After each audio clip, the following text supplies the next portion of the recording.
Good afternoon বন্ধুরা, তোমরা সবাই কেমন আছো? আশা করছি তোমরা সবাই ভালো আছো। তোমাদের আশীর্বাদে আমিও বেশ ভালোই আছি। বিকেলে চা দিয়ে খাওয়ার কিছু নেই, তো চট করে বানিয়ে ফেলুন এই পিঠেটি।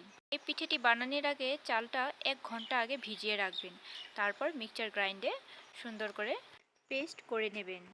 পেস্ট করার পর গামলাতে ঢেলে নেবেন। তারপর পরিমাণ অনুযায়ী সেখানে নুন দিয়ে দেবেন। ব্যাটারটা কিন্তু খুব একটা ঘনও না হয়, খুব একটা যাতে পাতলাও না হয়। ব্যাটারটা খুব সুন্দর করে মিক্স করে নেওয়ার পর গ্যাসে একটা কড়াই বসিয়ে দেবে। কড়াইটা যখন গরম হয়ে আসবে সামান্য পরিমাণে রিফাইন তেল দিয়ে দেবে।